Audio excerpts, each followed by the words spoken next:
development and the CDU, and is currently again working for the Carnegie Endowment in Moscow and also for the well-known memorial in Moscow. Today he will be talking about engineering ethnic homelands, post-Soviet nation building, and the afterlives of Bolshevik borders in the South Caucasus. Great, thank you. Please. Thank you very much for that kind introduction. I'll actually be standing. Can you just quickly show me how to start this session? Yeah, just I think there we go. Yes, thank you again very much, and thank you to the organizers once again for hosting us here today and having this conference. What I would like to present to you today is a very condensed and revised version of my master's thesis, which I completed last year. And I have tweaked it today to address the question of how borders in the Soviet Union, over the course of several decades, facilitated the crystallization of nationhood, especially in the post-Stalinist decades. And I would also like to explain to you today why it was that the Soviet Union pursued such a counterintuitive policy. If they planned to build a socialist classless society, why did they engage in such an ambitious nation-building campaign in the first place? And I would like to start by showing you this map that I've put on here. It seems rather unremarkable at first glance. It was created in 1958, actually for Soviet school children, to sort of teach them about the patchwork of national republics and territories that constituted the Soviet Union. And during the Cold War, it was conventional wisdom that the Soviet Union was a sort of monolithic, Russified policy that engaged in campaigns that kind of suppressed local expressions of national identity.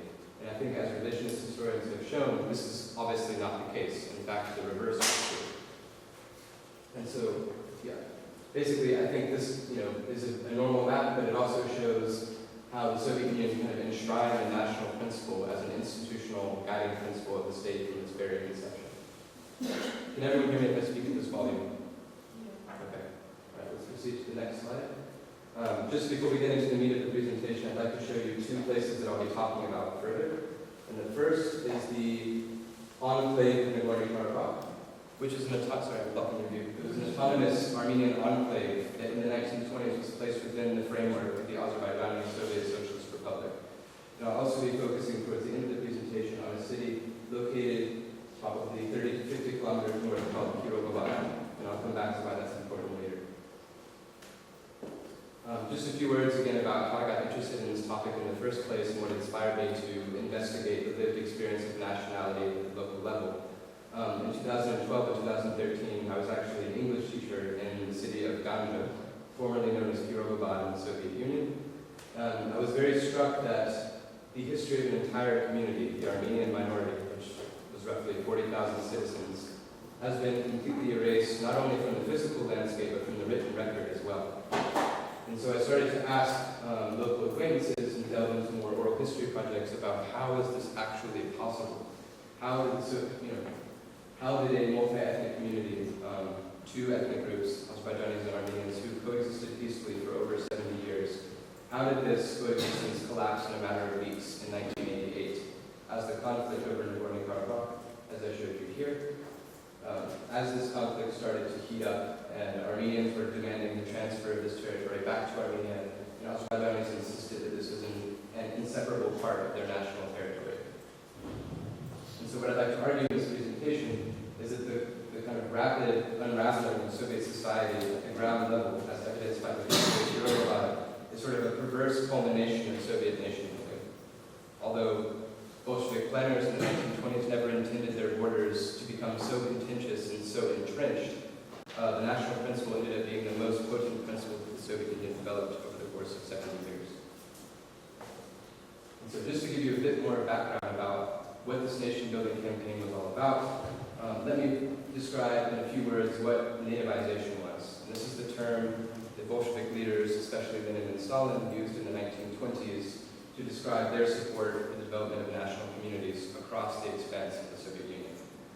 And the idea was the following, that the Bolshevik state needed to distance itself from the historical baggage of the Russian Empire.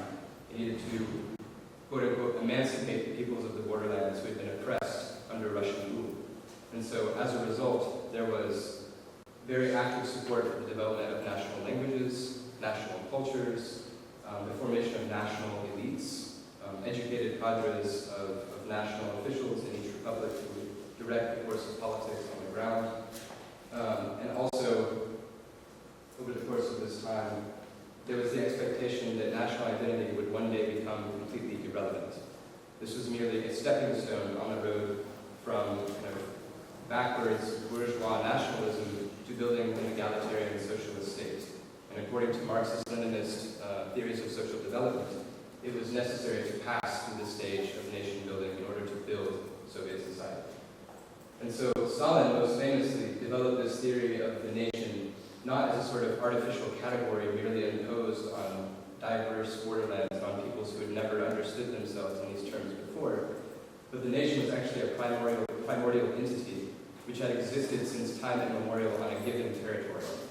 And so this formed the basis of this territorial notion of nationhood that persisted for 7 decades longer, and ended up being quite powerful. And as I said before, this, in addition to developing socialist ideals, was arguably the most important founding principle of the Soviet state in the 1920s. And so just to give you a few images to sort of illustrate how the Soviet state promoted this message, I found this very interesting poster addressed to the peoples of the Caucasus, and this was produced in 1920, at the height of the Russian Civil War in the borderlands. And as you can see here, this Soviet messianic project is sort of embodied in this white horseman who's proclaiming to bring liberation to the peoples of the Caucasus in their respective languages, which you can see here. So we've got Armenian, Georgian, Azerbaijani, I'm not sure which one this is. So this is an example of a typical propaganda poster at the time promoting this message. Here we see 3 more in sort of the interrelated nature of how the Soviet Union was constructing its state. These are all in the Azerbaijani language, but you can see the evolution of the script from the Arabic script to the Soviet script, which happened in the late 1930s, and before that, the Latin script for Azerbaijan. And they were promoting these ideas that we are emancipating these backward populations of borderland provinces. We are fighting illiteracy, creating educated cadres and people who are conversant not only in Russian, but in their respective national languages. And we promote this idea that developing national identity is a joint Soviet project, and all people should help their fellow neighbors achieve this goal. And to give you an illustrated explanation of how this worked on the ground, I stumbled across a very interesting map in an archive in Germany earlier this year that shows Soviet Central Asia as it's developing in 1924. And I think at first glance, these jagged and sometimes angular red lines that you see across the region, this seems to epitomize the very arbitrary nature of Soviet rule in the borderlands. It seems like these are just careless lines that are drawn from central offices in Moscow without concern for how this reflects reality on the ground. But I think a lot of revisionist historians have convincingly proven that this was simply not the case. There was actually a lot of care taken in the development of these territories. There would be extensive expeditions of Soviet ethnographers who, in collaboration with local authorities on the ground, would actually go to these sites and draw borders that seemed to make sense from their perspective. And they ended up creating national categories that were internalized by local people who perhaps may have had only localized clan or family identities beforehand, who actively absorbed these categories that were sort of created for them. And so we won't be focusing on Central Asia further, I just wanted to sort of illustrate how this looked at the time.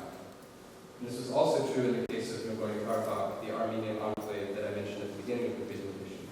It's a little difficult to read the village names and see exactly what's written here, but what I would like to show is the Bolsheviks kind of, I think it's more fruitful to see them as sort of pragmatic cartographers. And they were actually trying very hard to develop these complex territorial solutions that would appease both parties, at least to some extent. And so the Bolsheviks faced a really big dilemma when they came to the Caucasus region, to Armenia and Azerbaijan, because these countries, even after the end of the Civil War in 1921, were still fighting each other over control of this territory, which both sides deemed as integral, a kind of cradle of culture that they could not see outside the borders of their state. So what Bolshevik leaders decided is to give this province autonomy as a predominantly Armenian enclave, but to place it within the Azerbaijani Republic. And so I think this is sort of indicative of how they went about these border changes across the entire territory of the Soviet Union.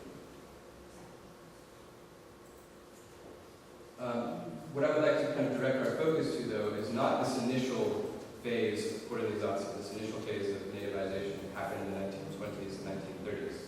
This is primarily what scholars have focused on for the past 2 decades, how the Soviets actively promoted national identity. But I think it's even more important to look at the decades after Stalin's death in 1953.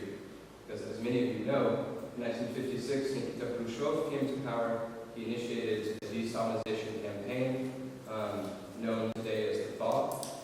And this is a period in which national republics gained an unprecedented amount of autonomy and freedom to direct the course of development of their respective republics or territories within those republics. And so I would even argue that you could sort of look at this period as a second wave of nativization on the Soviet periphery. It's often seen as this kind of stagnant period where nothing really interesting or important was happening on the ground. But this is precisely the point when the conception of these republics as proto-nation states really crystallized. And to illustrate this point, I'd like to talk about one particular individual, Heydar Aliyev, who is the head of the Azerbaijani Communist Party from 1969 to 1982, how he was instrumental in kind of inculcating this idea.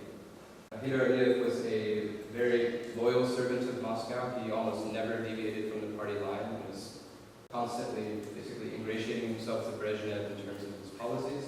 But at the same time, he very cleverly cultivated his own cult of personality, which portrayed him as the father of the people, who was doing the most that he could to uphold Soviet ideals, but also allow Azerbaijanis to engage in a new level of national expression at the local level.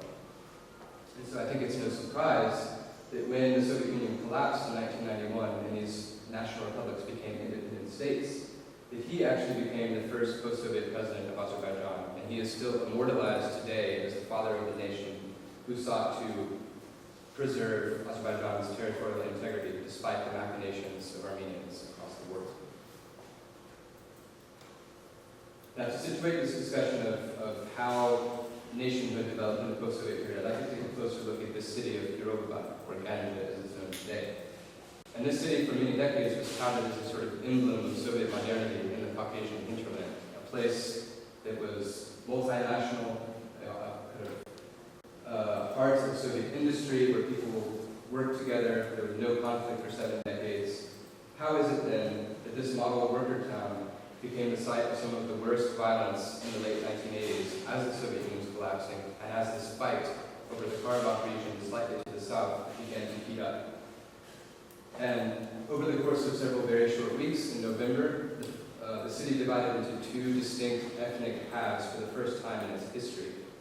Because Armenian authorities in Armenia and Azerbaijani authorities in Baku were sort of grappling with who deserves to control this territory, this actually played out on the local level in the form of ethnic riots.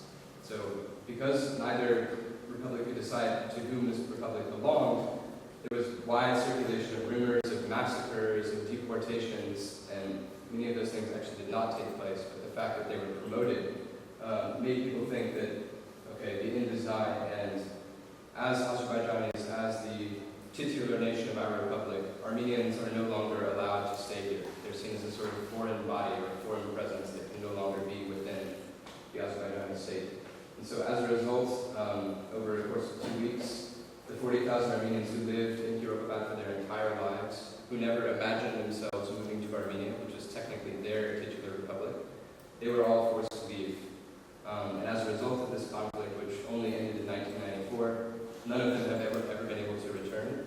And the same is true for Azerbaijanis living in Armenia. They were either forcibly deported, or they voluntarily left because they felt that there was a threat to themselves and their families. So if I still have time, I'd like to spend the last 2 minutes showing you just a few images from my travels across Azerbaijan and Armenia that I think illustrate this obsession with either safeguarding or restoring the borders that were lost during this war that lasted from 1988 until 1994. And I think what's going on in both societies is this new process of borderization, not only in terms of the militarized front line that separates these 2 countries, but in terms of national historiography, which is becoming increasingly polemical and one-sided, and also people's idea about where the true extent of national territory lies. So I've got 6 images here. I'll just take them one by one. This is quite a grotesque painting that I found in Ganges local history museum that sort of, for me, typifies the way that Azerbaijan remembers the end of the Soviet Union.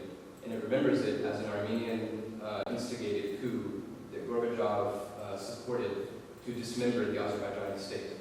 And so this is a very prominent painting displayed in the late Soviet section of this museum, and it shows a very beastly Gorbachev impaling the heart of the Azerbaijani state while these Armenian deer leap across the border to occupy territory, and Russian sharks swim across the Caspian Sea to dismember the Azerbaijani state. And this is precisely how this period is remembered, because in 1990, Gorbachev actually ordered an armed intervention in Baku to quell public protests, and this killed somewhere between 100 to 200 innocent civilians.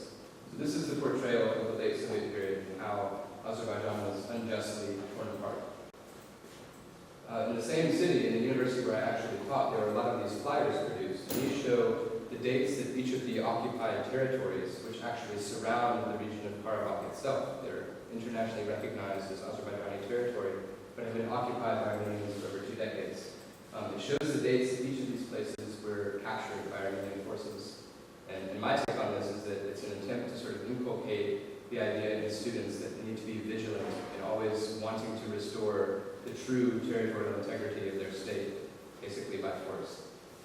And these are found not only in universities, but generally everywhere in public spaces in Azerbaijan, a sort of ubiquitous reminder of the tragedy that we've gone through. Even more interestingly, if you go to the city of Berdin, which is in central Azerbaijan, near the militarized front line today, you see road signs like this that have the names of 2 towns, Akdam and Hocalı, which are actually inaccessible to Azerbaijanis. These are lost territories, places that have either been destroyed or are currently located across the frontier with Armenia. Yet they are put here as sort of a reminder that these are only temporary inconveniences, that we will one day reconquer these territories that are just across the border. Also in the entrance hall to the university where I taught, there's this interesting exhibit that greets students upon arrival that shows portraits of Heydar Aliyev, the first post-Soviet president, and his son Ilham Aliyev, who is now the current head of state. But in the middle, you see an image of Azerbaijan's fully intact territory, underneath which it says, Azerbaijan's sovereignty is stable, indestructible, and eternal. So despite the fact that the facts on the ground suggest differently, there's this idea that this state will again be restored in the future. Do I still have a few minutes? 3 minutes, perfect, okay. Across the country in another small village is another very interesting portrayal of the extent of national territory. And here you see the current state of Azerbaijan and also northern Iran, which in the national imagination in Azerbaijan is also the Azerbaijani state, because somewhere between 20 to 30 million ethnic Azerbaijani Turks live in this region. And so what I think this is trying to show pupils in this school is that current borders that contain our nation are not the true extent of our territory, which is in fact much, much larger. And then finally, to balance things a bit, because this is a more focused perspective on Azerbaijan rather than both countries together, is a map of Greater Armenia, which I found in the Yerevan State History Museum. And I think it's also quite a bold statement, because what's going on here is that the museum organizers have tried to stitch together all the historical Armenian communities that did in fact live dispersed across this vast region. But it sort of brings them together into this sort of homogeneous blob that says that this is the historical Armenian state, which in fact never technically existed in this form because it was either part of different empires or different colonies in the past. And so just a few conclusions to sort of wrap everything up. To reiterate, I think, as I mentioned in terms of Bolshevik border drawing in the 1920s, the borders that were drawn were not simply arbitrary lines that were sort of drawn ad hoc in these regions, but they were actually the outcome of extensive negotiations with locals, and they were meant to be borders that basically would give autonomy to different groups in the Soviet Union, but they were never meant to be the kind of durable and contentious borders they eventually became as the Soviet Union started to unravel. And I think it's precisely because the Soviet Union enshrined the nation as the guiding principle of the state that over the course of 7 decades, it was almost inevitable that it would develop in this direction. And so I think the triumph of nationalism, starting in the 1980s, sort of exposed the inherent contradictions in the Soviet project that we are promoting national development insofar as that promotes the development of making a Soviet society. But that plan eventually backfired in the end. One thing I forgot to mention is this point here, contemporary national narratives being a sort of extreme outgrowth of Soviet historical theories. This is this idea of primordialism that was promoted especially after Stalin's death.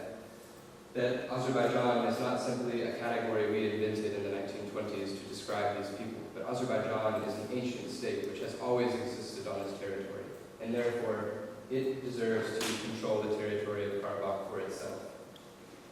And then, as I mentioned, also is illustrated through the 6 images.